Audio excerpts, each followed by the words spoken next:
तो hi guys, मेरा नाम है हर्ष और आज हम करने जा रहे हैं the fundamental unit of life the cell का पार्ट टू।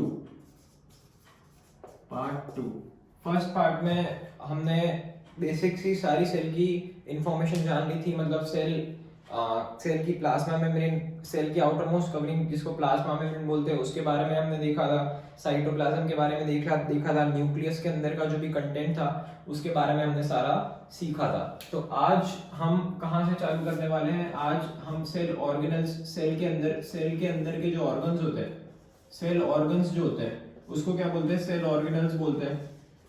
सेल ऑर्गेनल्स बोलते हैं और वहां से ही आज हम पार्ट 2 हमारा स्टार्ट करने वाले हैं। तो सेल का जो सबसे पहला ऑर्गेनल जो पढ़ने में आता है उसको क्या बोलते हैं? Endoplasmic reticulum. पहला सेल ऑर्गेनल है उसको क्या बोलते हैं? Endoplasmic reticulum. नाम से मत घबराना, क्यूलम, LUM, एंडोप्लाज्मिक रेटिकुलम। नाम से मत घबराना, धीमे धीमे पढ़ोगे अपने आप ही याद हो जाएगा। तो एंडोप्लाज्मिक रेटिकुलम क्या होता है? तो फिर तुम्हारी टेक्स्ट बुक में तो मैंने देखा, बट इसकी कोई इमेज दी नहीं हुई थी। बट मैंने 12th की एनसीईआरटी जहां से मैंने तैयारी करी है वहां पर मैंने इमेज देखी तो मेरे को इसकी इमेज मिल गई। इसकी इमेज कुछ ऐसी दिखती है, कुछ इमेज इसकी ऐसी दिखेगी। ठीक है, तो तुम देख पा रहे होगे कि एंडोप्लाज्मिक रेटिकुलम जो होता है वो दो टाइप का एंडोप्लाज्मिक रेटिकुलम होता है। ठीक है, फोटो में तुमको दिख रहा होगा। एक होता है rough, ROUGH, rough endoplasmic reticulum, और एक होता है स्मूथ एंडोप्लाज्मिक रेटिकुलम। अब रफ एंडोप्लाज्मिक रेटिकुलम और स्मूथ एंडोप्लाज्मिक रेटिकुलम में डिफरेंशिएट करने का क्या क्राइटेरिया है? तो रफ एंडोप्लाज्मिक रेटिकुलम, पीछे एक बार वापस से फोटो देखना। जो रफ एंडोप्लाज्मिक रेटिकुलम है मतलब जो ऐसा ऐसा ऐसा ऐसा ऐसा ऐसा ऐसा है, और इसमें ये जो है इसके ऊपर जो होंगे वो छोटे छोटे छोटे छोटे छोटे छोटे छोटे छोटे क्या बने होंगे? राइबोसोम्स बने होंगे। और तो ये क्या है? राइबोसोम्स है। राइबोसोम्स है। ये क्या है? रफ एंडोप्लाज्मिक रेटिकुलम है। और ये चीज क्या है? स्मूथ एंडोप्लाज्मिक रेटिकुलम है। तो रफ एंडोप्लाज्मिक रेटिकुलम और स्मूथ एंडोप्लाज्मिक रेटिकुलम में डिफरेंशिएट करने का क्या क्राइटेरिया रहता है भाई? तो जो रफ एंडोप्लाज्मिक रेटिकुलम होता है उसकी सरफेस पे छोटे छोटे राइबोसोम्स देखने मिलते हैं। तो जब हम माइक्रोस्कोप से उसको देखते हैं तो माइक्रोस्कोप से अगर छोटे छोटे उसके ऊपर राइबोसोम्स होंगे तो ये सरफेस कैसी अपीयर होगी? मेरे को एक रफ टाइप की सरफेस अपीयर होगी। और ये स्मूथ एंडोप्लाज्मिक रेटिकुलम है, इसमें कोई भी राइबोसोम्स की सिग्निफिकेंस अपने को देखने नहीं मिलती, इसकी कोई भी प्रेजेंस अपने को देखने नहीं मिलती। अब प्रेजेंस नहीं है तो क्या हो गई? एकदम सरफेस स्मूथ हो गई, इसीलिए इसको क्या बोलते हैं? स्मूथ एंडोप्लाज्मिक रेटिकुलम बोलते हैं। तो रफ एंडोप्लाज्मिक रेटिकुलम को रफ क्यों बोलते हैं? क्योंकि यहाँ पर जो होते हैं वो राइबोसोम्स जो होते हैं, राइबोसोम्स जो होते हैं वो क्या होते हैं? प्रेजेंट होते हैं। और यहाँ पर राइबोसोम्स जो होते हैं वो क्या होते हैं? एब्सेंट होते हैं। ठीक है, अब रफ एंडोप्लाज्मिक रेटिकुलम है, उसकी सरफेस पे राइबोसोम्स है। तो तुम याद करो, जो राइबोसोम्स होते हैं उनका क्या फंक्शन होता है? वो प्रोटीन का फॉर्मेशन करते हैं। तो जो रफ एंडोप्लाज्मिक रेटिकुलम होता है वो किसके फॉर्मेशन में काम आता है? प्रोटीन फॉर्मेशन में काम आता है। ये क्या करता है? प्रोटीन का फॉर्मेशन करता है। अब जो स्मूथ एंडोप्लाज्मिक रेटिकुलम होता है, स्मूथ एंडोप्लाज्मिक रेटिकुलम की सरफेस पे एज सच कोई भी राइबोसोम्स देखने नहीं मिल रहे, इसीलिए जो स्मूथ एंडोप्लाज्मिक रेटिकुलम होता है वो कोई भी प्रोटीन का फॉर्मेशन नहीं करता है। बट ये किसका फॉर्मेशन करने का काम में आता है? लिपिड्स एंड स्टीरोल्स,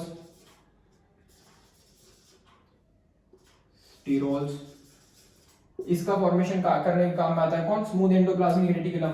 लिपिड्स और स्टेरॉल्स ये बेसिकली क्या होते हैं? फैट होते हैं। जो चमड़ी जो बोलते हैं अपने को, जो मतलब थोड़े फैट लोग होते हैं उनमें जो चमड़ी होती है वो, मतलब चमड़ी तो क्या बोलोगे तुम उसको, जो स्किन के नीचे का जो फैट होता है वो क्या होता है? वो लिपिड्स और स्टेरॉल्स होते हैं। ठीक है, अब जो स्मूथ एंडोप्लाज्मिक रेटिकुलम होता है उसका एक और फंक्शन होता है। स्मूथ एंडोप्लाज्मिक रेटिकुलम जो होता है वो किसका काम, ये क्या फॉर्मेशन करता है? ये क्या फंक्शन है इसका? एक और डिटॉक्सिफिकेशन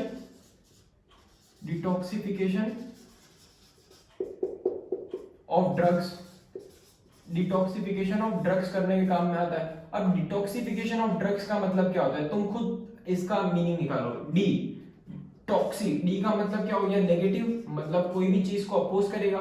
टॉक्सी का मतलब क्या होता है? टॉक्सिक। फिकेशन का मतलब क्या होगा? प्रोसेस। तो इसका तुम खुद मतलब निकालो। मतलब जो भी अगर अपनी बॉडी में कोई भी, जैसे अपने टॉक्सिन जो होता है, टॉक्सिन का मतलब क्या है? जहर, पॉइजनस चीज का अगर कोई भी इंटेक हो गया है तो स्मूथ एंडोप्लाज्मिक रेटिकुलम क्या करता है, इसका जो टॉक्सिक इफेक्ट होता है, टॉक्सिक इफेक्ट को अपोज करता है। इसी को क्या बोलते हैं अपने, डिटॉक्सिफिकेशन ऑफ ड्रग्स बोलते हैं। मतलब resist the toxic effects in our body. और ये जो प्रोसेस होती है वो कहां पर होती है, अपने लीवर के अंदर होती है। कहां पर होती है, अपने लीवर के अंदर होती है। क्या, डिटॉक्सिफिकेशन ऑफ ड्रग्स। और ये किसका फॉर्मेशन करता है, प्रोटीन फॉर्मेशन। और ये क्या करता है, लिपिड्स एंड स्टेरॉल फॉर्मेशन। अब तुम पार्ट 1 से याद करो, जो प्लाज्मा मेम्ब्रेन अपने ने पढ़ी थी, वो प्लाज्मा मेम्ब्रेन जो थी, प्लाज्मा मेम्ब्रेन का कंपोजिशन क्या था, अपने ने पढ़ा था प्लाज्मा मेम्ब्रेन भाई किन दो चीजों से बनी है। प्लाज्मा मेम्ब्रेन बनी होती है प्रोटीन से प्लस लिपिड से।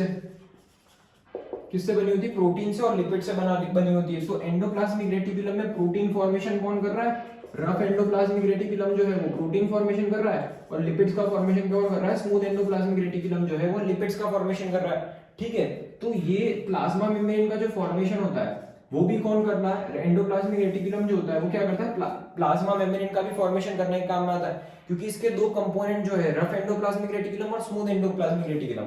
Rough endoplasmic reticulum plasma membrane का प्रोटीन कंट्रीब्यूट करता है, और smooth endoplasmic reticulum plasma membrane का लिपिड कंट्रीब्यूट करता है। ठीक है, तो ये जो एंडोप्लाज्मिक रेटिकुलम प्लाज्मा मेम्ब्रेन बनाता है, इस प्रोसेस जो होती है, ये प्रोसेस जो होती है इसको क्या बोलते हैं, मेम्ब्रेन बायोजेनेसिस। इस प्रोसेस को क्या बोलेंगे, मेम्ब्रेन बायोजेनेसिस। अब मेम्ब्रेन बायोजेनेसिस का मतलब क्या, मेम्ब्रेन का मतलब तो तुम समझ ही गए, प्लाज्मा मेम्ब्रेन। कोई भी चीज, जेनेसिस, जेनेसिस का मतलब क्या होता है, सिंथेसिस। जेनेसिस का मतलब क्या होता है, सिंथेसिस। मतलब मेम्ब्रेन का अगर सिंथेसिस करेंगे तो उस प्रोसेस को क्या बोलेंगे, अपने मेम्ब्रेन बायोजेनेसिस बोलेंगे। ठीक है, बायोलॉजी में मतलब ये बहुत आसानी है। जो मतलब जो बच्चे इसको टफ समझते हैं कि भाई बायोलॉजी में रट्टा मारना पड़ता है, लर्निंग का सब्जेक्ट है, नाम याद नहीं होते, वो मतलब जिनका वीक पॉइंट है वही थोड़े बच्चों का स्ट्रॉन्ग पॉइंट होता है, जो नाम पकड़ लेते हैं। जेनेसिस का मतलब क्या हो गया, सिंथेसिस। इसको याद रखना, जेनेसिस का मतलब होता है सिंथेसिस, और लाइसिस, लाइसिस जो होती है उसका मतलब होता है ब्रेक डाउन। उसका क्या मतलब होता है, ब्रेक डाउन। ये दो मतलब होती है, ये देख लो तो याद रख लो तो बहुत ही ज्यादा क्या हो जाता है, आसान हो जाता है। ठीक है, तो यही है एंडोप्लाज्मिक रेटिकुलम के बारे में। तो और ज्यादा कुछ भी नहीं है। ठीक है, तो एंडोप्लाज्मिक रेटिकुलम रख कर रहा हूं। दूसरा सेल ऑर्गेनेल पढ़ते हैं। बहुत छोटा जो भी मेन जो फंक्शन, मेन जो चैप्टर का पार्ट था, इसमें सेल वाले चैप्टर में से जो मेन क्वेश्चंस जो बनेंगे वो तुमको ऐसा कोई नहीं पूछेगा कि इसके ऊपर शॉर्ट नोट लिखो और ऐसा सब करो। मेन जो फंक्शन बनेंगे, वो मेन जो क्वेश्चंस जो बनेंगे वो कहां से बनेंगे, सारे के सारे ऑस्मोसिस से बनेंगे, डिफ्यूजन से बनेंगे, जितना मुझे लगता है वो। ठीक है, पहला ऑर्गेनल अपने ने क्या पढ़ लिया, एंडोप्लाज्मिक रेटिकुलम। दूसरा ऑर्गेनल पढ़ते हैं। दूसरा ऑर्गेनल कौन सा है, गोल्गी बॉडी। गोल्गी बॉडी बोलो या तो गोल्गी बॉडी बोलो, कुछ भी फर्क नहीं पड़ता है। सबसे पहले गोल्गी बॉडी की डिस्कवरी किसने की थी, केमिलियो गोल्गी ने। केमिलियो गोल्गी ने। ठीक है, अब केमिलियो गोल्गी की गोल्गी बॉडी की भी फोटो तुम्हारी बुक में नहीं दे रखी है, बट मैं फोटो जो है वो दे देता हूँ मेरी बुक में से। ये फोटो तुम्हारी देख लो एक बार। ठीक है, अब गोल्गी बॉडी क्या फंक्शन करता है, तो गोल्गी बॉडी का सबसे पहले तो तुम स्ट्रक्चर तुमने देखा कैसा है, ऐसा ऐसा ऐसा ऐसा ऐसा ऐसा ऐसा स्ट्रक्चर होता है। तो गोल्गी बॉडी जो होता है, ये जो गोल्गी बॉडी की ये जो फोल्ड्स होता है, इस फोल्ड्स को क्या बोलते हैं अपने, सिस्टर ने। इसको क्या बोलते हैं अपन, सिस्टर ने बोलते हैं। ठीक है, और जो गोल्गी बॉडी होता है इसका मेन फंक्शन क्या होता है, जो अपने ने रफ एंडोप्लाज्मिक रेटिकुलम पढ़ा। रफ एंडोप्लाज्मिक रेटिकुलम में क्या आया हुआ था, राइबोसोम्स थे। इसीलिए उसको क्या, इसके लिए एंडोप्लाज्मिक रेटिकुलम को अपने ने क्या बोला, रफ बोला था, क्योंकि राइबोसोम्स की प्रेजेंट थी। इसके अंदर क्या थे, राइबोसोम्स थे। राइबोसोम्स ने किसका फॉर्मेशन किया था, प्रोटीन का फॉर्मेशन किया था। अब ये जो भी प्रोटीन जो रफ एंडोप्लाज्मिक रेटिकुलम में से बनकर आते हैं, तो गोल्गी बॉडी जो होता है वो गोल्गी बॉडी इन प्रोटीन्स का क्या करता है, इन प्रोटीन्स का मॉडिफिकेशन करता है,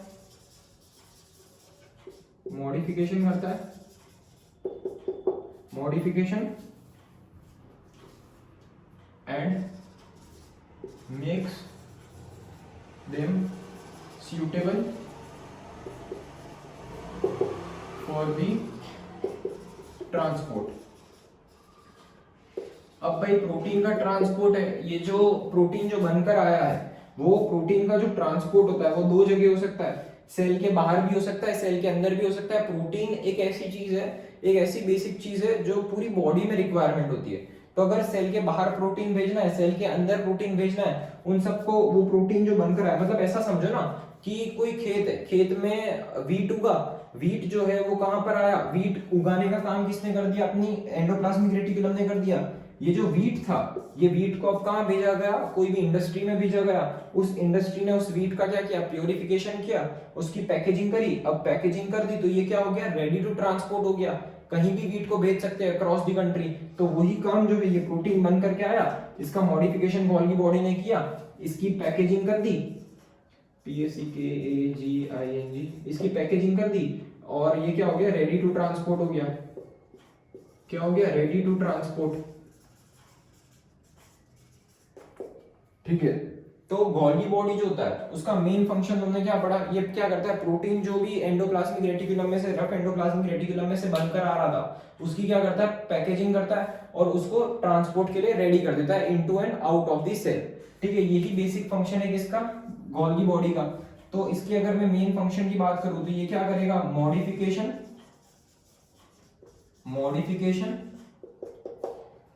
पैकेजिंग ऑफ प्रोटीन, ठीक है, एटसेट्रा। और इसका एक और फंक्शन होता है, इसके बाद जो होता है अपन एक सेल ऑर्गेनेल पढ़ेंगे, लाइसोसोम्स। तो लाइसोसोम्स के जो एंजाइम्स होते हैं, प्रीकर्सर का मतलब क्या होता है, जो मतलब जो गिव राइज देता है, मतलब गिव राइज, मतलब जहां से कोई भी चीज बनती है, precursor of the enzymes of lysosomes, ठीक है। तो ये कौन करता है, ये गोल्गी बॉडी करता है। ठीक है, अब ये वाला पॉइंट तो भी बेटर का क्लियर होगा, जब नेक्स्ट वाला सेल ऑर्गेनेल अपने लाइसोसोम पढ़ेंगे तब ये जो पॉइंट है वो ज्यादा अच्छे से क्लियर होगा। तो गोल्गी बॉडी का एक बेसिक सा फंक्शन याद रखना, ये क्या करेगा, ट्रांसपोर्ट करवाएगा, मतलब पैकेजिंग करवाएगा प्रोटीन की, और प्रोटीन को मॉडिफाई करके उसको ट्रांसपोर्ट करने का काम करेगा, मतलब सेल के अंदर भी और सेल के बाहर भी। तो यही है गोल्गी बॉडी, ज्यादा कुछ भी नहीं है। अब इसके बाद वाला सेल ऑर्गेनल देखो, lysosome.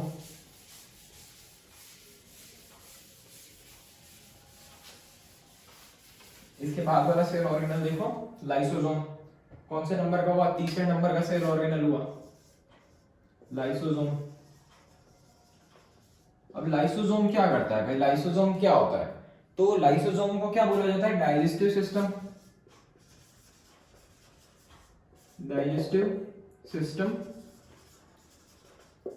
Of the cell. Lysosome को क्या बोला जाता है, digestive system of the cell. क्यों लाइसोसोम को digestive system of the cell बोला जाता है, क्योंकि लाइसोसोम के पास क्या होते हैं, हाइड्रोलाइटिक एंजाइम्स होते हैं। क्या होते हैं, हाइड्रोलाइटिक एंजाइम्स। हाइड्रोलाइटिक एंजाइम्स का मतलब ENZYMES। हाइड्रोलाइटिक एंजाइम्स जो होते हैं, ये जो होते हैं यहाँ, ये कहाँ पे, एक्टिव पीएच, मतलब जो एसिडिक पीएच होता है उस पे एक्टिव होते हैं, उस पे क्या होते हैं, एक्टिव होते हैं।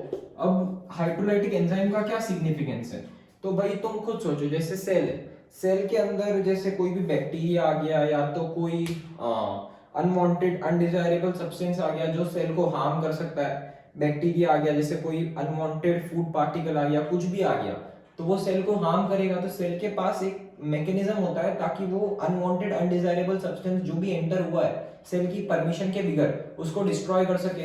वो किस फॉर्म में होता है, लाइसोसोम के फॉर्म में होता है। तो जैसे ही कोई भी अनडिजायरेबल सब्सटेंस आया सेल के अंदर, तो लाइसोसोम जो होता है ये इसकी हाइड्रोलाइटिक एंजाइम्स जो होती है, हाइड्रोलाइटिक एंजाइम्स की वजह से उस सब्सटेंस को डिस्ट्रॉय कर लेता है। तो क्या हो जाएगा, ये डिस्ट्रॉयज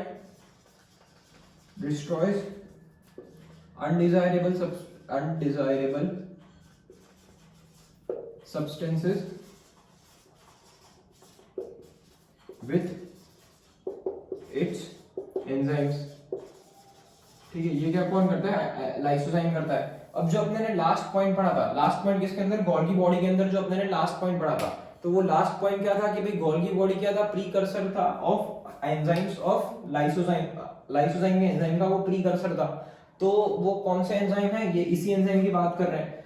तो जो भी एंजाइम लाइसोसोम के अंदर रहते हैं वो कहां से बन करके आते हैं, गोल्गी बॉडी में से बन करके आते हैं। वो गोल्गी बॉडी का लास्ट पॉइंट था, अब समझ में आ गया होगा। ठीक है, ये क्या होता है, ये लाइसोसोम का फंक्शन होता है। अब कभी कभी क्या होता है कि सेल है, सेल में अगर कोई डैमेज हो गया, कोई भी फिजिकल डैमेज हो गया, तो सेल में क्या होता है, जैसे कोई डैमेज हो गया तो अब सेल में डैमेज हुआ और सेल का लाइसोजाइम डैमेज हो गया।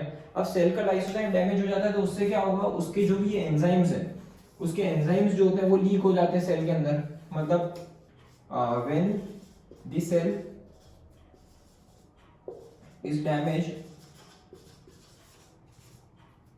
the enzymes from the lysozyme leaks out।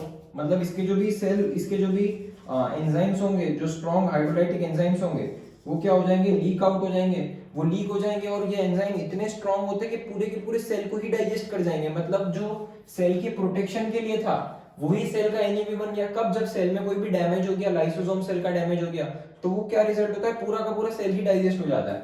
इसीलिए लाइसोसोम जो होता है, इसीलिए लाइसोसोम जो होता है उसको क्या बोला जाता है, सुसाइडल बैग बोला जाता है। इसीलिए इसको क्या बोला जाता है, सुसाइडल बैग बोला जाता है, सुसाइडल बैग। ठीक है, ये क्वेश्चन बहुत आएगा कि भाई why lysozyme is known as the suicidal bag of the cell. तो बहुत बेसिक सा रीजन है कि भाई कभी भी सेल में डैमेज हो गया और सेल में डैमेज हो गया और लाइसोजाइम में उसके डैमेज हो गया, तो लाइसोजाइम क्या, लाइसोसोम में उसके डैमेज हो गया, तो क्या होगा, उसके जो भी एंजाइम्स होते हैं, उसके जो भी एंजाइम्स होंगे वो लीक हो जाएंगे। वो एंजाइम लीक होके सेल को पूरा का पूरा ही क्या कर लेंगे, डाइजेस्ट कर लेंगे और पूरे के पूरे सेल को ही उड़ा देंगे। इसीलिए इसको क्या बोला जाता है, suicidal bag of the cell. ठीक है, ये थर्ड ऑर्गेनल था लाइसोजाइम। बस इसमें भी और ज्यादा कुछ भी नहीं है, एक बार मैं देख लेता हूँ, नहीं और कुछ भी नहीं है।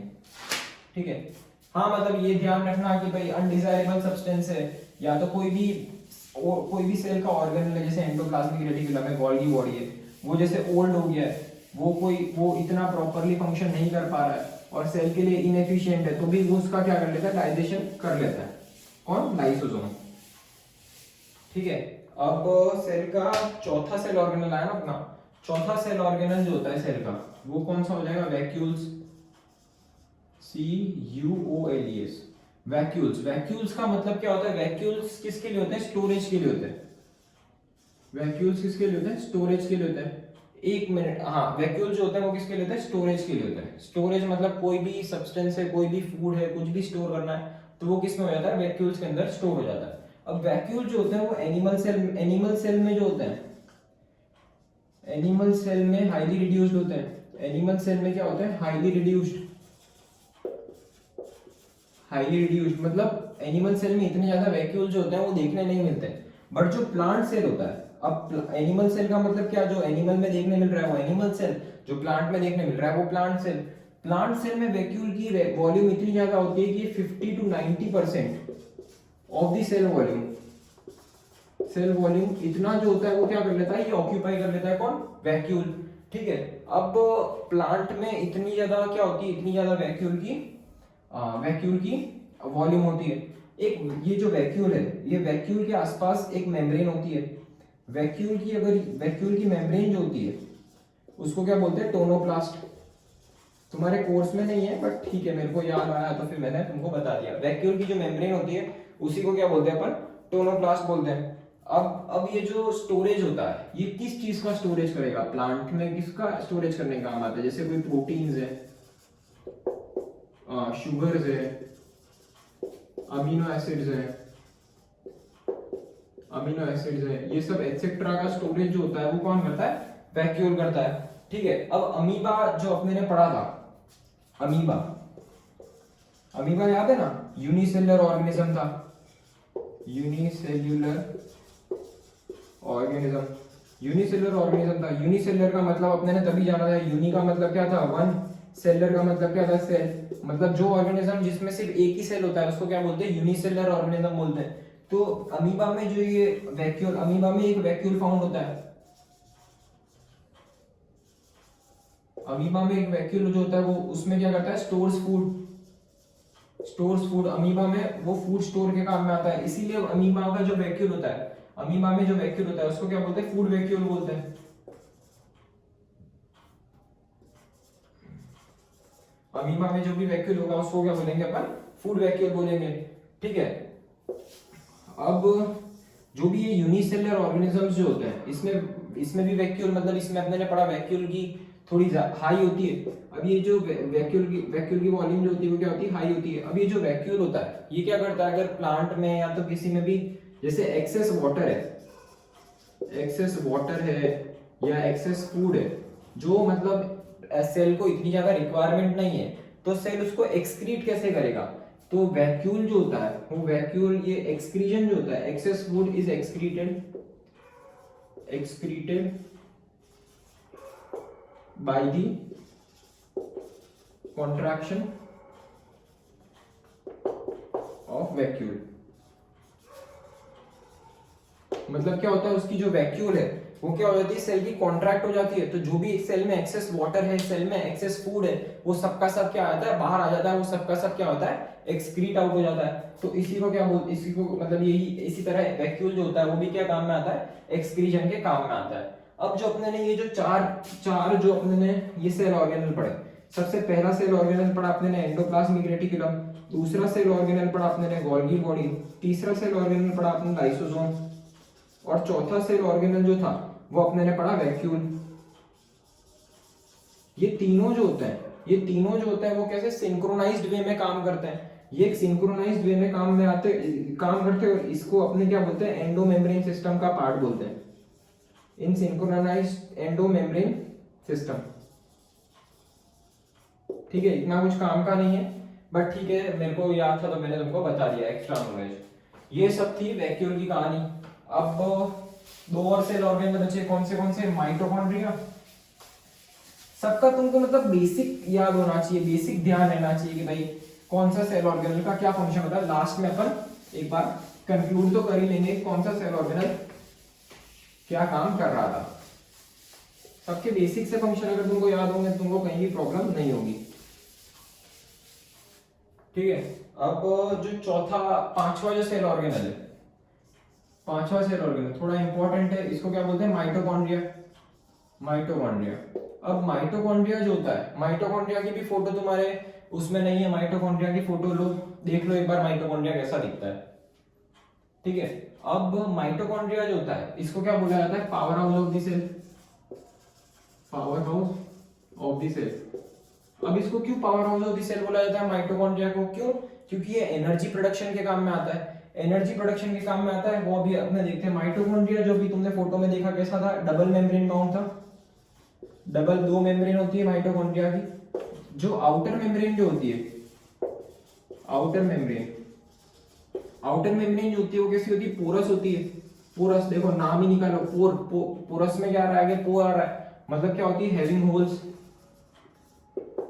होल्स मतलब आउटर मेम्ब्रेन जो होती है वो पोरस होती है, सब्सटेंसेस को अंदर बाहर इजीली आने देती है। इनर मेम्ब्रेन जो होती है, इनर मेम्ब्रेन बहुत ज्यादा हाईली फोल्डेड होती है। मतलब ये जो माइटोकॉन्ड्रिया तुमने देखा, ये इसकी आउटर मेम्ब्रेन है और ये इसकी इनर मेम्ब्रेन होती है, ऐसी इसकी क्या होती है, ऐसा इसका इनर मेम्ब्रेन होता है। तो ये जो होती है ये क्या होती है, इनर मेम्ब्रेन होती है। ये कैसी होती है, हाईली फोल्डेड क्यों होती है, इसका भी एक रीजन है, मैं भी बताता हूँ। ठीक है, अब अपने ने इसको बोला powerhouse of the cell. Powerhouse of the cell का मतलब क्या है, सेल में जो भी फॉर्म में एनर्जी रहती है उसका प्रोडक्शन करने का काम में आता है। तो सेल में एक एटीपी नाम की चीज होती है, एटीपी का फुल फॉर्म जो होता है वो क्या होता है, एडिनोसाइन ट्राइफॉस्फेट। एडिनोसाइन ट्राइफॉस्फेट जो होता है वो, जैसे तुम देखो इसको एकदम इजी एग्जांपल से समझो, बेसिक जो होता है वो एग्जांपल से समझते हैं। अपनी लाइफ है, अपने को लाइफ को सस्टेन करने के लिए एक बेसिक रिक्वायरमेंट क्या है, मनी की रिक्वायरमेंट है। कहीं भी जाओ कुछ भी करो मनी की जरूरत होती है। तो वैसे ही सेल को कोई भी चीज करनी है, कोई भी फंक्शन परफॉर्म करना है, तो उसमें क्या चाहिए होता है, एटीपी चाहिए होता है। इनफैक्ट अपनी बॉडी में कोई भी फंक्शन मेरे को करना है, जैसे ये मैं मसल कॉन्ट्रैक्शन कर रहा हूँ, ये मसल को मैं हिला रहा हूँ, तो क्या हो रहा है कि ये मेरे को एनर्जी कहाँ से मिल रही है, ये एटीपी के फॉर्म में एनर्जी है जो मेरे को बॉडी में मिल रही है, और उसकी वजह से ही मैं क्या कर रहा हूँ, ये मसल को मैं हिला पा रहा हूँ। ठीक है, तो एटीपी जो होता है वो सेल का क्या होता है, जैसे अपने लिए मनी है वैसे ही सेल के लिए क्या होता है, एटीपी होता है, और इसीलिए इसको क्या बोलते हैं, energy currency of the cell. ये क्या होता है, इसको क्या बोलते हैं, एटीपी बोलते हैं। तो माइटोकॉन्ड्रिया जो होता है ये मेन जो करेंसी होती है, मतलब माइटोकॉन्ड्रिया को तुम ऐसा बोल सकते हो, mitochondria reserve bank of India है, रिजर्व आरबीआई है, जो क्या करता है मनी को प्रिंट करता है, मनी को बनाता है। वैसे ही माइटोकॉन्ड्रिया जो है वो उसको क्या बोल सकते हो, आरबीआई ऑफ द सेल। तो माइटोकॉन्ड्रिया क्या करता है, एनर्जी जो होती है in the form of ATP उसको बनाता है। इसीलिए माइटोकॉन्ड्रिया को क्या बोलते हैं, powerhouse of the cell, क्योंकि वो पावर एनर्जी का फॉर्मेशन कर रहा है। और एटीपी को क्या बोलते हैं, energy currency of the cell. क्यों, क्योंकि यही फॉर्म है एनर्जी का जो सेल में अपनी बॉडी में रहता है। ठीक है, और तो क्या था, हाँ अब ये जो एनर्जी प्रोडक्शन की प्रोसेस होती है, जो एनर्जी प्रोडक्शन हो रही है, एनर्जी प्रोडक्शन की प्रोसेस जो होती है वो कौन सी प्रोसेस होती है, रेस्पिरेशन होती है। रेस्पिरेशन में कुछ भी नहीं होता है, तुमने पढ़ा होगा, ग्लूकोज जो होता है उसका ब्रेकडाउन होता है। क्या होता है, ये ग्लूकोज है C6H12O6 in the presence of O2, इसका ब्रेकडाउन होता है और किसका फॉर्मेशन होता है, CO2 plus H2O plus ATP। अब ATP आ गई, मतलब क्या है, ग्लूकोज का अपने ने ब्रेकडाउन किया तो क्या मिला, ATP मिला। इस प्रोसेस को क्या बोलते हैं, रेस्पिरेशन होता है। और ये रेस्पिरेशन का प्रोसेस जो होता है वो कहां पर देखने मिलता है अपने को, इनर माइटोकॉन्ड्रियल मेम्ब्रेन में देखने मिलता है, इनर मेम्ब्रेन ऑफ माइटोकॉन्ड्रिया। ठीक है, तो ये जो एनर्जी का प्रोडक्शन है वो कहां पर होता है, इनर माइटोकॉन्ड्रियल मेम्ब्रेन में होता है। अब इसीलिए तुम समझे ये हाईली फोल्डेड क्यों होते हैं। अब तुम खुद सोचो, अगर ये इतनी ज्यादा फोल्डेड है मेम्ब्रेन्स में, इतनी ज्यादा फोल्ड है, मतलब क्या हुआ, सरफेस एरिया बढ़ गया। इसके लिए इसीलिए सरफेस एरिया बढ़ा तो उसकी वजह से क्या बढ़ेगा, जो भी एनर्जी प्रोडक्शन हो रहा था, एनर्जी प्रोडक्शन वो ज्यादा हो पाएगा। क्यों, क्योंकि इनर माइटोकॉन्ड्रियल मेम्ब्रेन बड़ी हो गई। इनर माइटोकॉन्ड्रियल मेम्ब्रेन बड़ी कैसे हो गई, क्योंकि उसमें फोल्डिंग्स आ गई। फोल्डिंग हो गया तो ज्यादा फोल्डिंग है, ज्यादा सरफेस एरिया, तो एनर्जी प्रोडक्शन भी ज्यादा होगा। इसीलिए ये रीजन पूछ सकते हैं कि भाई why inner mitochondrial membrane is folded, highly folded. तो भाई सीधा सा सिंपल सा आंसर लिख देने का, to increase the surface area for the energy production of the cell. जितनी ज्यादा सेल को एनर्जी मिलेगी उतना ही ज्यादा सेल क्या रहेगा, बेनिफिशियल रहेगा। ठीक है, तो यही है माइटोकॉन्ड्रिया के बारे में। अब हाँ, माइटोकॉन्ड्रिया का एक साइंटिस्ट ध्यान रख लेना, माइटोकॉन्ड्रिया को किसने डिस्कवर किया था, बेंडा ने डिस्कवर किया था। क्या नाम था साइंटिस्ट का, बेंडा, BENDA। ठीक है, यही है माइटोकॉन्ड्रिया के बारे में। हाँ, अब तुमने फोटो में जैसा देखा, फोटो में माइटोकॉन्ड्रिया के पास एक एक्स्ट्रा क्या था, मतलब नीचे जो तुमने यहाँ पर जो देखा होगा फोटो में, वहां माइटोकॉन्ड्रिया के पास क्या था, उसके राइबोसोम्स थे। राइबोसोम्स अपने ने पढ़े ही थे, एंडोप्लाज्मिक रेटिकुलम में भी थे।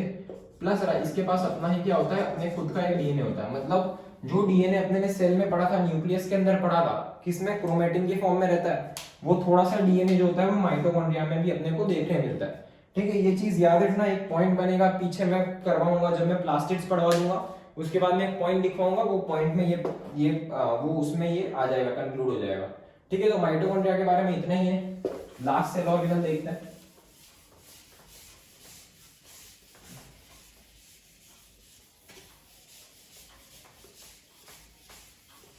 लास्ट सेल ऑर्गेनल जो है वो क्या हो जाएंगे, प्लास्टिड्स हो जाएंगे।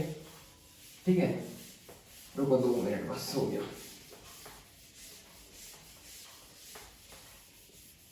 ब्लू पेन से लिखने में असल में मजा आता है बड़ा, ब्लैक में फीलिंग नहीं आती। चलो ठीक है, कौन सा जो छठा सेल ऑर्गेनल है कौन सा, प्लास्टिड। ठीक है, अब प्लास्टिड क्या होता है, अब तुम इसको ऐसे समझो कि कोई भी लीफ है, लीफ जो होती है वो ग्रीन कलर की क्यों होती है, तुम बोलोगे बहुत सिंपल है, उसमें क्लोरोफिल पिगमेंट होता है। वो क्लोरोफिल पिगमेंट जो होता है वो कौन से सेल ऑर्गेनल में स्टोर रहता है, क्लोरोप्लास्ट में स्टोर रहता है। और क्लोरोप्लास्ट जो होता है वो एक टाइप का क्या है, प्लास्टिड है। मतलब तुम समझे, अगर कोई भी सेल को कलर देना है, या ये कलर देने के काम में आता है और ये स्टोरेज के काम में भी आता है, थोड़ा सा, मतलब फूड स्टोरेज। मतलब प्लास्टिड क्या होंगे, या तो सेल को कलर देंगे, और या अगर सेल को कलर नहीं दे रहे तो थोड़ा सा क्या कर लेंगे, फूड को स्टोर कर लेंगे। ठीक है, अब प्लास्टिड 2 टाइप के होंगे, वो मैंने तुमको बताया। एक जो कलर स्टोर करेंगे मतलब क्या हो जाएंगे, कलर वाले, कलरफुल। और जो कलर को स्टोर नहीं कर रहे, कलर नहीं दे रहे सेल को, तो वो क्या हो जाएंगे, कलरलेस। जो कलरफुल होता है उसको कलर को जो होता है बायोलॉजी में क्या नाम दिया जाता है, क्रोमो। और प्लास्टिड से नाम ले लो प्लास्ट, मतलब जो भी कलरफुल प्लास्टिड जो होता है उसको क्या बोलते हैं, क्रोमोप्लास्ट। और कलरलेस जो होते हैं उसको क्या बोलते हैं, ल्यूकोप्लास्ट। ल्यूको का मतलब क्या होता है, कलरलेस। अब तुमको ऐसा लगेगा कि कोई भी नाम आता है मैं बस कुछ भी नहीं करता हूँ, उसके आगे वाला उसके आगे वाला थोड़ा सा आधा वर्ड को मैं अंडरलाइन कर लेता हूँ और मैं बोल देता हूँ इसका मतलब ये। पर सही में ऐसे ही होता है। अगर तुमको विश्वास ना हो तो तुम गूगल कर लो, ल्यूको का मतलब क्या होता है, कलरलेस ही आएगा। ठीक है, कलरफुल। अब कलर भी अलग अलग टाइप के हो सकते हैं, जैसे कलर हो सकता है ग्रीन है, कलर हो सकता है ऑरेंज है, कलर हो सकता है येलो है। ठीक है, अब ये जो ग्रीन कलर है वो मैंने तुमको बताया, जो ग्रीन कलर का प्लास्टिक था उसको अपने ने क्या बोल दिया था, क्लोरोप्लास्ट। ग्रीन कलर का जो प्लास्टिक है उसको क्या बोलते हैं, chloroplast. As simple as that. और जो ल्यूकोप्लास्ट होता है, मैंने तुमको बताया जो कलर नहीं देगा प्लास्टिक, वो क्या करेगा, फूड का स्टोर करेगा।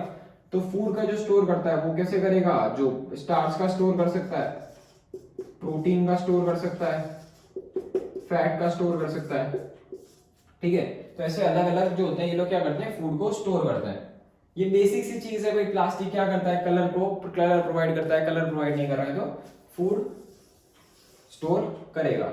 ठीक है, अब ये जो क्लोरोप्लास्ट था जिसके अंदर क्लोरोफिल था, उसकी थोड़ी सी स्ट्रक्चर देख लेते हैं। अब ये जो होता है क्लोरोप्लास्ट, क्लोरोप्लास्ट की स्ट्रक्चर देखो। क्लोरोप्लास्ट कैसा होता है, ये एक बड़ा सा सेल, मतलब ये सेल नहीं है यार, ध्यान रखना, ये सेल ऑर्गेनल है। डबल मेम्ब्रेन बाउंड होता है क्लोरोप्लास्ट भी।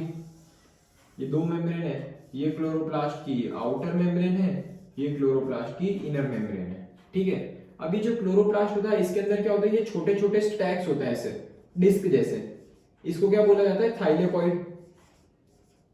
ठीक है, ये डिस्क है और ये डिस्क की स्टैक को एक और डिस्क की स्टैक कनेक्ट कर रखा है। ठीक है, वैसा ही यहां पर भी एक,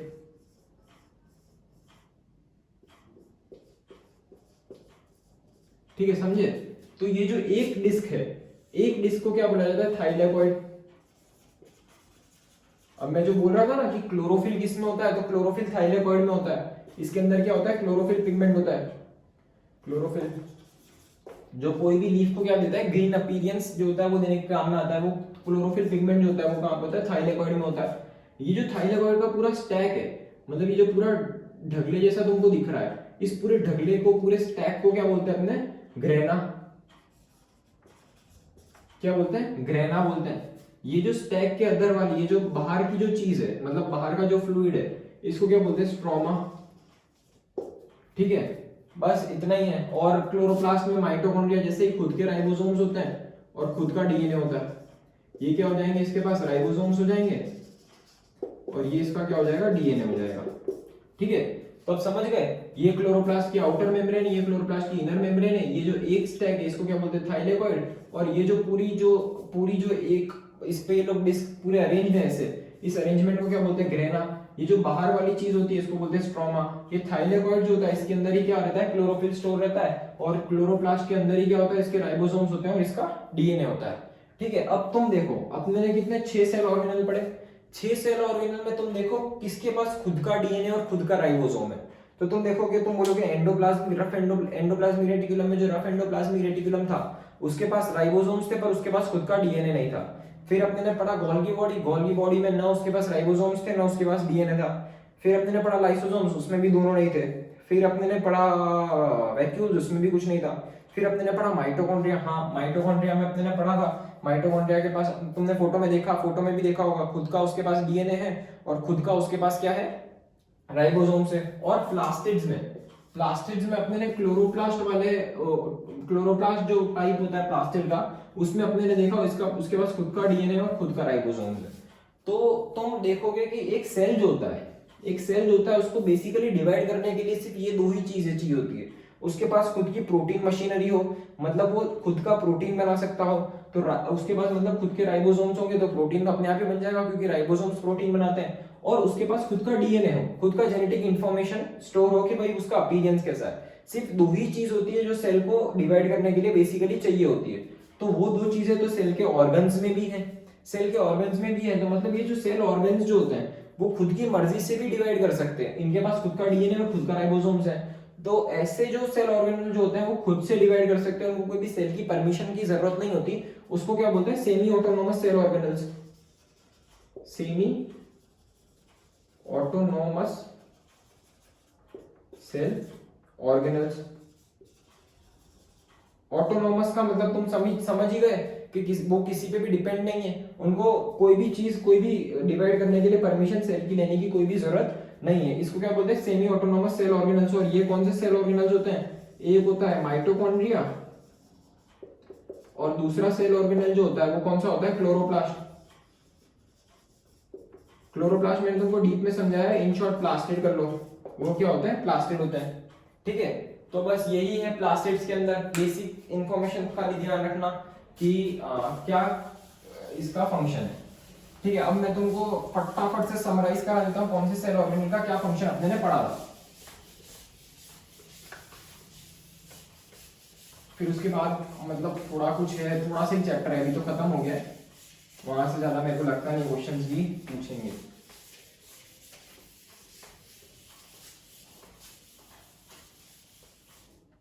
ठीक है, चलो पेन बदल देते हैं थोड़ी सी।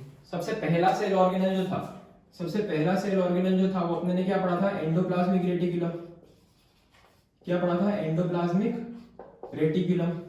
उसकी फोटो अगर वापस देखनी हो तो रिवाइंड करके देख लेना। एंडोप्लाज्मिक रेटिकुलम में अपने ने दो एंडोप्लाज्मिक रेटिकुलम दो टाइप के थे, रफ एंडोप्लाज्मिक रेटिकुलम और एक और था, वो क्या था? Smooth endoplasmic reticulum. Rough endoplasmic reticulum को रफ क्यों बोल रहे थे? उसके पास राइबोसोम्स थे। राइबोसोम है तो वो खुद का क्या कर रहा था? प्रोटीन का सिंथेसिस कर रहा था। और जो इसके पास स्मूथ एंडोप्लाज्मिक रेटिकुलम था उसके पास प्रोटीन नहीं थे, बट ये किसका फॉर्मेशन कर रहा था? लिपिड्स का फॉर्मेशन कर रहा था। लिपिड्स एंड स्टेरॉइड्स का फॉर्मेशन कर रहा था। ठीक है, तो ये रफ एंडोप्लाज्मिक और स्मूथ एंडोप्लाज्मिक के बेसिक फंक्शंस थे। दूसरा जो अपने ने पढ़ा सेल ऑर्गेनल, वो क्या था? Golgi body. वो क्या था? Golgi body. गोल्गी बॉडी अपने ने देखा वो कुछ भी नहीं कर रहा था, वो जो भी प्रोटीन्स ये रफ एंडोप्लाज्मिक रेटिकुलम में से आ रहे थे उसका मॉडिफिकेशन कर रहा था और उसकी पैकेजिंग कर रहा था फॉर द ट्रांसपोर्ट। तो गोल्गी बॉडी ने क्या किया? Modification plus packaging.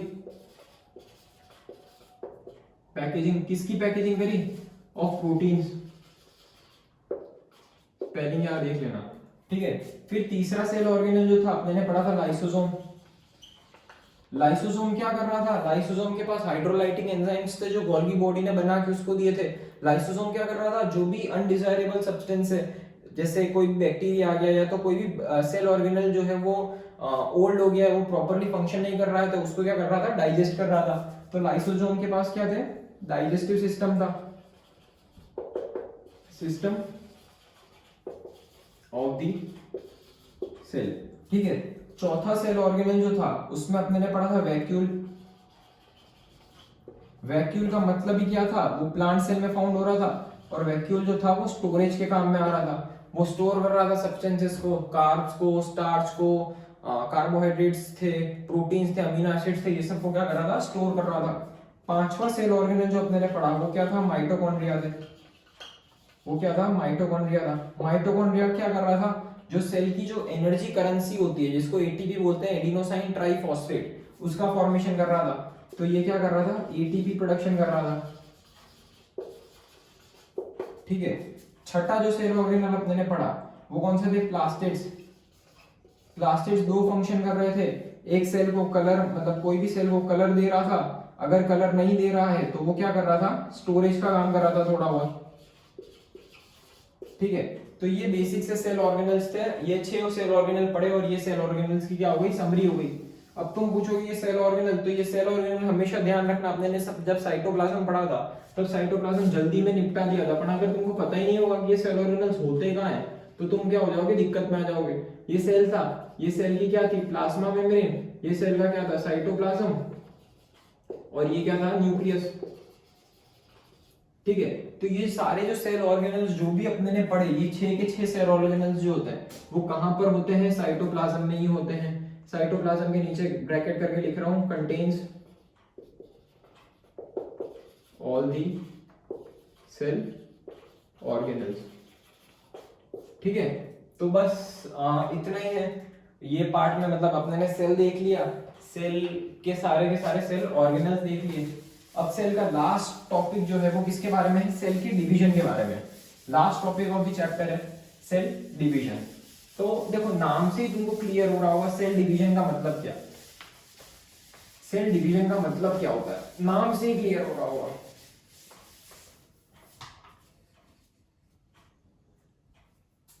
Cell division का मतलब क्या, ठीक है, लास्ट टॉपिक है, क्या है, सेल डिवीजन। डिवीजन, तो सेल डिवीजन का मतलब क्या, डिवीजन का मतलब क्या होता है, डिवाइड करना। मतलब एक सेल डिवाइड होके एक सेल बना सकती है, दो सेल बना सकती है। दी क्या लिखेंगे, the process by which the cell produces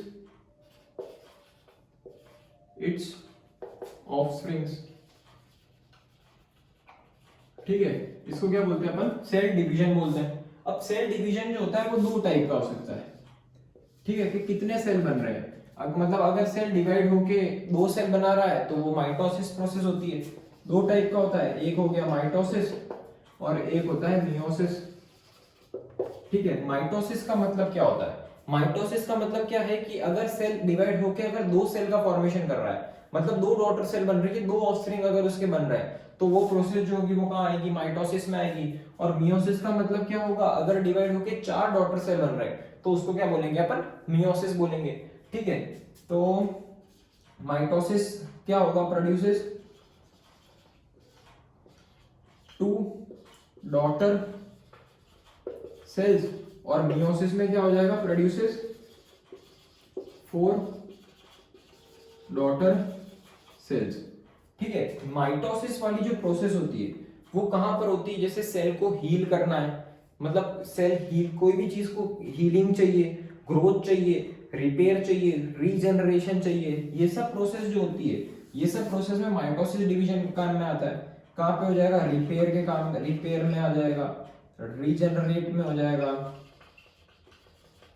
ठीक है, ग्रोथ में हो जाएगा। ये सब में कौन सी प्रोसेस काम में आती है, माइटोसिस। और मियोसिस जो होती है वो किस में काम में आती है, गैमेट फॉर्मेशन। गैमेट फॉर्मेशन के काम में जो प्रोसेस आती है वो कौन सी होती है, मियोसिस होती है, ठीक है। मियोसिस, अब ठीक है, अब मैं बारी बारी, एक बार नहीं रुक जाओ, एक बार बेसिक देख लो। अब अपने तुमको पता है ह्यूमन जो होते हैं वो कैसे होते हैं, डिप्लॉयड ऑर्गेनिज्म होते हैं। डिप्लॉयड ऑर्गेनिज्म का मतलब क्या होता है, डिप्लॉयड ऑर्गेनिज्म का मतलब होता है जिसमें टू सेट ऑफ क्रोमोसोम्स होते हैं। क्रोमोसोम्स याद करो, क्रोमोसोम्स क्या थे, highly condensed form of DNA, जो थर्ड वाला पार्ट पढ़ा था अपने ने क्रोमेटिन से। तो टू सेट ऑफ क्रोमोसोम्स जो होते हैं उसको क्या बोलते हैं, डिप्लॉयड बोलते हैं, और उसको 2n से रिप्रेजेंट करते हैं, ठीक है। हैप्लॉयड ऑर्गेनिज्म जो होता है, हैप्लॉयड ऑर्गेनिज्म का मतलब क्या होता है, जिसमें वन सेट ऑफ क्रोमोसोम होता है, वन सेट ऑफ क्रोमोसोम होता है, वन सेट ऑफ क्रोमोसोम होता है, उसको क्या बोलते हैं अपने एन, मतलब एन से रिप्रेजेंट करते हैं, वो क्या होता है, हैप्लॉयड होता है, ठीक है। अब देखो ह्यूमंस जो होते हैं, अपन ह्यूमंस हैं, अपन ह्यूमंस हैं, ह्यूमन जो होते हैं, ह्यूमन के एक सेल में ह्यूमन जो होते हैं, ह्यूमंस के एक सेल में, जो सेल के अंदर जो न्यूक्लियस अपने ने पढ़ा था, न्यूक्लियस के अंदर जेनेटिक मटेरियल पढ़ा था, तो वो जो जेनेटिक मटेरियल था उसके अंदर क्या होता है, क्रोमोसोम्स होते हैं। तो न्यूक्लियस जो होता है, न्यूक्लियस के अंदर कितने 46 क्रोमोसोम्स देखने मिलते हैं, 46 क्रोमोसोम्स बोल दो या तो 23 पेयर्स बोल दो। तो अब समझ में आया क्यों टू सेट बोल रहे हैं, टू सेट मतलब 2n, अगर 2 को तुम 23 से मल्टीप्लाई करोगे तो 46 हो जाएगा, मतलब मैं अगर n की जगह यहाँ पर 23 रख दूं तो 46 हो जाएगा। तो ऐसे ऑर्गेनिज्म को डिप्लॉयड बोलते हैं। और अगर किसी में 23 क्रोमोसोम्स, अगर मैं ऐसा समझ लूं कि किसी में कोई भी एक ऑर्गेनिज्म है, सपोज एक्स ऑर्गेनिज्म में 23 क्रोमोसोम्स है, 23 क्रोमोसोम्स है, तो मैं किसी को भी 2 को अगर मैं कोई भी होल नंबर से, मतलब अगर मैं डेसिमल ना लगाऊं, तो अगर मैं कोई भी नंबर से मल्टीप्लाई करूंगा, 11 से मल्टीप्लाई करूंगा तो 22 होगा, और 12 से मल्टीप्लाई करूंगा तो 24 होगा। मतलब ऐसा ऑर्गेनिज्म कभी भी डिप्लॉयड नहीं होगा कि जिसका 2 से मल्टीप्लाई करने पर वो नंबर ना आ रहा हो। तो ऐसा ऑर्गेनिज्म हमेशा कैसा होगा, एक हैप्लॉयड ऑर्गेनिज्म होगा, ठीक है। तो ये डिफरेंस पता चला, जिसमें दो सेट ऑफ क्रोमोसोम्स होते हैं उसको क्या बोलते हैं, डिप्लॉयड ऑर्गेनिजम्स, और हैप्लॉयड ऑर्गेनिजम्स बोलते हैं जिसमें एक सेट ऑफ क्रोमोसोम्स होता है। तो ह्यूमंस कैसे हैं, ह्यूमंस में 46 क्रोमोसोम्स हैं, तो ह्यूमंस कैसे ऑर्गेनिज्म हुए, डिप्लॉयड ऑर्गेनिजम्स हुए, ठीक है। ये तो थी थोड़ी सी ध्यान की बात। अब आ जाओ दो प्रोसेस की बात करते हैं, माइटोसिस और मियोसिस। तुमको क्रोमोसोम तो याद ही होगा, अपने ने पढ़ा था कैसा क्रोमोसोम क्या था, कैसा पढ़ा था, पढ़ा देख लो एक बार वापस से बता देता हूँ। सबसे पहले अपने पास न्यूक्लियस था, न्यूक्लियस के अंदर अपने ने पढ़ा था ये डीएनए है, डीएनए है। डीएनए की अगर मैं कॉइलिंग करवा दूं थोड़ी सी, तो किसका फॉर्मेशन हो रहा था, क्रोमेटिन का फॉर्मेशन हो रहा था, क्रोमेटिन का फॉर्मेशन हो रहा था। जो क्रोमेटिन ऐसा दिख रहा था, ऐसा थोड़ा सा कॉइल्ड। और अगर मैं इसका कंडेंसेशन करवा दूं, कंडेंसेशन का मतलब होता है और कॉइलिंग करवा दूं, और कॉइलिंग करवा दूं तो किसका फॉर्मेशन हो रहा था, एक ऐसे क्रोमोसोम का फॉर्मेशन हो रहा था। ठीक है, ये क्या था अपने पास, क्रोमोसोम। डिफरेंस ध्यान रखना हमेशा, नहीं तो बहुत कंफ्यूज हो जाओगे तुम। ये क्रोमोसोम है। अब ठीक है, एक क्रोमोसोम को देखो, ये एक क्रोमोसोम है, ये जो एक मैंने बनाया है इसको क्या बोलते हैं, क्रोमोसोम का एक आर्म है। और ये जो मैंने दूसरा बनाया ये क्या हो गया, क्रोमोसोम का दूसरा आर्म। ये क्या बनाया है मैंने, क्रोमोसोम। ये क्रोमोसोम की क्या है, फर्स्ट आर्म है, मतलब फर्स्ट आर्म है। आर्म का मतलब क्या होता है, हाथ। और ये जो क्रोमोसोम है ये क्रोमोसोम की क्या है, सेकेंड आर्म है। ये जो दो क्रोमोसोम की आर्म होती है इसको क्या बोलते हैं, क्रोमेटिड। इसको क्या बोलते हैं, क्रोमेटिड बोलते हैं। अब ध्यान रखना, क्रोमेटिन अलग है और क्रोमेटिड अलग है। क्रोमेटिड का मतलब होता है क्रोमोसोम की आर्म, और ये जो बीच का जो सेंटर है, जो ये दो आर्म को पकड़े रखा है, उसको क्या बोलते हैं, सेंट्रोमियर। इसको क्या बोलते हैं, सेंट्रोमियर। ध्यान से समझना, ठीक है। ये क्या होगी, एक बेसिक सी इंफॉर्मेशन हो गई अबाउट क्रोमोसोम्स। ठीक है, अब यहां से देखो ये चीज अपने को कितनी हेल्प करती है। अपन बात करते हैं माइटोसिस की। सबसे पहली प्रोसेस है माइटोसिस। माइटोसिस अपने ने पढ़ा कहां पे कब होगी, जब रिपेयर चाहिए, हील चाहिए, ग्रोथ चाहिए, वहां पर कौन सी होती है, माइटोसिस होती है। और माइटोसिस जनरली किसमें होती है, हैप्लॉइड में होती है, हैप्लॉइड सेल्स में होती है। हैप्लॉइड सेल्स का मतलब क्या था, जिसमें एक सेट ऑफ क्रोमोसोम होगा। ठीक है, अब देखो जैसे मैंने सेल बनाई, ये मेरे पास इससे पहले समझ लो कि अगर क्रोमोसोम के पास ये जो चीज है इसको मैं क्रोमोसोम बोलता हूं। क्रोमोसोम के पास दो आर्म है, और अगर क्रोमोसोम के पास एक आर्म है तो भी इसी में क्या बोलता हूं, क्रोमोसोम ही बोलता हूं। ये हमेशा ध्यान रखना। मतलब इसको सिंपली ऐसे समझ लो कि एक इंसान है, अगर उसके पास दो हाथ है तो भी वो इंसान है, और एक हाथ अगर इंसान का कट गया तो भी वो इंसान है। ठीक है, अब ध्यान रखना, अब चालू करते हैं। ठीक है, अब ये सेल है मेरे पास, ठीक है, ये सेल है, ये मैंने बना दी, ये मेरे पास दो क्रोमोसोम है। ठीक है, मतलब ये पूरा सेल, मतलब ये न्यूक्लियस है और न्यूक्लियस के बाद सेल है बहुत बड़ा। ठीक है, समझ जाओ मैं कैसे बता रहा हूं। माइटोसिस में कैसे होता है, ये सेल में डिवाइड हुआ, ये जो सेंट्रोमियर था, ये जो सेंट्रोमियर अपने ने पढ़ा था, जो इस दो आर्म को पकड़े रख रहा था, वो क्या हो जाता है, ब्रेक हो जाता है। उस सेंट्रोमियर की क्या हो जाती है, ब्रेकिंग हो जाती है, और दो सेल का फॉर्मेशन होता है। एक डॉटर सेल इसकी ऐसी बनी और एक डॉटर सेल ऐसी बनी। अब सेंट्रोमियर टूट गया विचार होगा तो क्या होगा, एक आर्म ही आएगा दोनों सेल में। मतलब समझो ना, ये सेल था, इसको मैंने ऐसे काट दिया, एक आर्म ऊपर रह गया, एक आर्म नीचे रह गया, एक आर्म एक सेल में चला गया और दूसरा आर्म दूसरे सेल में चला गया। ठीक है, तो ये जो सेल बनी इसको क्या बोलते हैं अपन, डॉटर सेल बोलते हैं। इसको क्या बोलते हैं अपन, डॉटर सेल बोलते हैं। अब तुम देखना, ऑब्जर्व करना, ये एक आदमी, ये क्रोमोसोम है, एक क्रोमोसोम है, मतलब ये कितने टोटल, दो क्रोमोसोम है, दो क्रोमोसोम है, अब दो क्रोमोसोम में से दोनों क्रोमोसोम में क्या है, उसके दोनों हाथ इंटैक्ट है, दोनों हाथ लगे हुए हैं। अब इसकी जो डॉटर सेल है उसमें क्या हुआ, एक एक हाथ टूट गया उसका, मतलब जो डॉटर थी उसमें एक हाथ ऊपर, एक आर्म ऊपर चली गई और एक आर्म नीचे चली गई, तो डॉटर सेल है उसमें एक एक आर्म रह गई। बट अपने ने अभी पढ़ा कि दो हाथ वाला भी इंसान है और एक हाथ वाला भी इंसान है। मतलब एक सेल की अगर बात करो तो एक सेल में भी क्या है, दो क्रोमोसोम है, इसमें भी दो क्रोमोसोम है और इसमें भी दो क्रोमोसोम है। तो क्या हुआ, डॉटर सेल में भी क्या रह गए, दो क्रोमोसोम रह गए। तो हुआ क्या, पेरेंट जो सेल थी, ये जो पेरेंट सेल थी इसमें दो क्रोमोसोम थे, और ये जो डॉटर सेल है इसमें भी दो क्रोमोसोम है। तो मतलब कंक्लूजन क्या निकला कि जो माइटोसिस वाली प्रोसेस है, माइटोसिस वाली प्रोसेस में पेरेंट सेल में भी दो क्रोमोसोम होते हैं और डॉटर सेल में भी दो क्रोमोसोम होते हैं। ठीक है, तो एक कंक्लूजन निकालो, therefore in mitosis the parent and the the daughter cell have the same number of chromosome. ये क्या निकली, एक तुम्हारी कंक्लूजन वाली लाइन निकली। समझे, अच्छे से समझना, एक बार वापस देखना क्या हुआ, कुछ भी नहीं, बीच में से डिवाइड हुआ, एक आर्म ऊपर चली गई, एक आर्म नीचे चली गई, एक आर्म ये क्रोमोसोम की गई, एक आर्म ये क्रोमोसोम की गई, ऐसा हो गया, ये भी ऐसा हो गया। अब दो हाथ वाला भी इंसान है और एक हाथ वाला भी इंसान है, ये चीज हमेशा ध्यान रखना। तो ये थी माइटोसिस की प्रोसेस। अब दूसरी प्रोसेस पढ़ते हैं। दूसरी प्रोसेस कौन सी आएगी, मियोसिस। सेल डिवीजन है बेटा, ध्यान से समझना, दिक्कत दे देगा नहीं तो।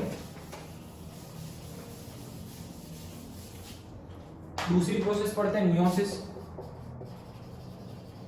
मियोसिस यूजुअली जो होती है वो कहां पे होती है, डिप्लॉयड सेट ऑफ क्रोमोसोम्स में होती है। डिप्लॉयड क्रोमोसोम्स में होती है, मतलब डिप्लॉयड सेल में होती है। ठीक है, अब देखना मियोसिस में क्या होता है। मियोसिस के लिए मैं कैसे बनाऊं यार, थोड़ी सी जगह चाहिए मेरे को, बट मैं रब भी नहीं कर सकता। कैसे लूंगा, एक से दो, दो से चलो ठीक है ले लूंगा, यहां से लेता हूं। ठीक है, ये एक सेल है, ठीक है, इसमें ये क्रोमोसोम है, ये क्रोमोसोम है, टू सेट ऑफ क्रोमोसोम होना है, ध्यान रखना, ये क्रोमोसोम है, ये क्रोमोसोम है। ठीक है, ये क्या हो गई, अपनी पेरेंट सेल हो गई। पेरेंट सेल हो गई, कितने क्रोमोसोम दिख रहे हैं तुमको, 1 2 3 4, 4 क्रोमोसोम है। कितने क्रोमोसोम है, 4 क्रोमोसोम है। अब ध्यान रखना, अब जो मियोसिस में दो प्रोसेस होती है, मियोसिस 1 और सेकंड में जो होती है वो मियोसिस 2, और टोटल 4 सेल का फॉर्मेशन होता है। टोटल क्या होती है, 4 सेल, डॉटर सेल। ठीक है, अब क्या होगा, एक बार ऐसे डिवीजन हुआ, ऐसे डिवीजन होगा तो एक जो ऊपर ये जो दो डॉटर सेल बनी, ये दो डॉटर सेल बनी, अब इसमें क्या रह गए, ये आधे क्रोमोसोम ऊपर आ गए, आधे क्रोमोसोम नीचे आ गए। ठीक है, ये जो प्रोसेस हुई इसको क्या बोलते हैं, मियोसिस 1, मियोसिस 1 बोलो। ठीक है, इसमें क्या हो गया, यहाँ 4 क्रोमोसोम थे, यहाँ जो एक सेल है इसमें क्या बचे, 2 क्रोमोसोम। ये जो दो डॉटर सेल है मतलब इसमें क्या हो गया, 2 क्रोमोसोम।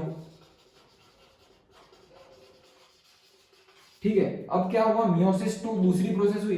अब उसमें क्या होगा, उसमें ऐसे डिवीजन होगा, वही जैसा माइटोसिस में था, सेंट्रोमियर की स्प्लिटिंग क्या हुई, ये कौन सा प्रोसेस हुआ, मियोसिस 2, और यहां पर क्या हुआ, सेंट्रोमियर जो था वो क्या हो गया, स्प्लिट हो गया, सेंट्रोमियर स्प्लिट हो गया।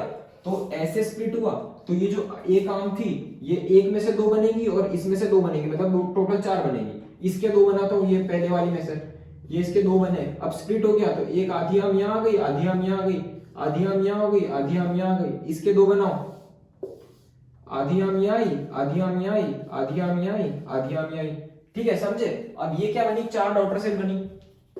ये क्या बनी, 4 डॉटर सेल बनी। अब 4 डॉटर सेल में तुम देखो, एक डॉटर सेल में कितने क्रोमोसोम रह गए, सिर्फ 2 क्रोमोसोम रह गए। तो ये क्या है, 4 डॉटर सेल में 2 क्रोमोसोम है। ठीक है, पेरेंट सेल में कितने थे, 4 क्रोमोसोम, और जो 4 डॉटर सेल बनी उसमें क्या हो गए, 2 क्रोमोसोम। तो मियोसिस का कंक्लूजन लिखो, मियोसिस का कंक्लूजन क्या लिखोगे, therefore the number of chromosomes, number of chromosomes reduces to half in meiosis। Meiosis में क्या होगा, पेरेंट सेल में 4 क्रोमोसोम थे और जो डॉटर सेल बनी 4, उसमें से कितने रह गए, 2 क्रोमोसोम ही रह गए। मतलब मियोसिस वाली प्रोसेस में क्या हो गया, क्रोमोसोम का जो नंबर था वो कैसा हो गया, आधा हो गया। क्रोमोसोम का जो नंबर था वो कैसा हो गया, अपना आधा हो गया। तो तुम समझे, कंक्लूड कर लो, माइटोसिस वाली प्रोसेस में क्या हुआ, क्रोमोसोम नंबर सेम नहीं रहा, और मियोसिस वाली प्रोसेस में क्या हो गया, क्रोमोसोम नंबर आधा हो गया। ठीक है, बस दैट्स इट, और कुछ भी नहीं है। ये सेल डिवीजन वाला जो था वो लास्ट टॉपिक था इस चैप्टर का। इसी के साथ चैप्टर जो है उसकी समाप्ति हो गई। अब अपन क्या करेंगे, चैप्टर की मेन चीज, अब मेन चीज करने की टाइम आई है, वो क्या है, चैप्टर के questions. Majority of the questions जो होंगे वो कहां से देखने मिलेंगे, ऑस्मोसिस से। डिफ्यूजन से यहाँ से देखने मिलेंगे, और ये सब सेल डिवीजन से भी क्वेश्चन देखने मिलेंगे, इनके कंक्लूजन पूछ लेंगे कि माइटोसिस में क्या होता है क्रोमोसोम नंबर का, मियोसिस में क्रोमोसोम नंबर का क्या होता है, ऐसे सब क्वेश्चंस होंगे, ये अपन डिस्कस करेंगे। टेक्स्ट बुक के क्वेश्चंस डिस्कस करेंगे सबसे पहले, और फिर मैं एक्स्ट्रा क्वेश्चंस लाऊंगा वो डिस्कस करेंगे, और शांति से अपना पूरा सेल, मतलब ऐसा सेल हो जाना चाहिए ना कि सेल में से एक भी क्वेश्चन तुम्हारा रॉन्ग होना ही नहीं चाहिए। तुम खुद देखो, तुम अगर ऐसे एनसीईआरटी पढ़ोगे तो एनसीईआरटी में तुम पढ़ते रह जाओगे, तुमको पता ही नहीं चलेगा कि चल क्या रहा है। मैंने मतलब मैं तुमको मेरे थोड़े बारे में बताता हूँ। मैं अभी मैंने नीट का एग्जाम दिया, मेरा नीट का एग्जाम अभी पूरा हुआ है। मेरे ये जो चैप्टर है वो 11th में आता था, सेल वाला। तो मैंने, हम लोगों ने नीट में क्या होता है 720 मार्क्स का एग्जाम होता है। 720 मार्क्स में क्या होता है, यहाँ देख लो, 720 मार्क्स का एग्जाम होता है, उसमें 360 मार्क्स का क्या होता है, बायोलॉजी होता है। बायोलॉजी होता है, और बायोलॉजी क्या होता है, बायोलॉजी में तो मतलब नंबर मार्क्स आने ही चाहिए अबाउ 300।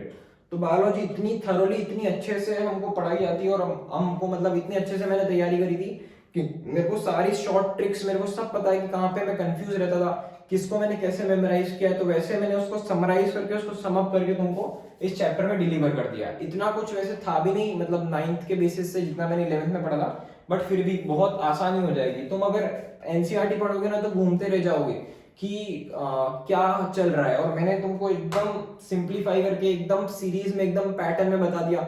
सबसे पहले अपने ने सेल पढ़ा, उसका जनरल ओवरव्यू लिया कि सेल दिखता क्या है। एक तुम्हारे दिमाग में प्रिंट मैंने बिठा दी कि सेल को क्यों फंडामेंटल यूनिट ऑफ लाइफ कहा गया है, क्यों, क्योंकि उसी से अपनी पूरी बॉडी बनी है। फिर अपने ने सेल की डिस्कवरीज के बारे में पढ़ा कि सेल को किसने डिस्कवर किया एंड ऑल।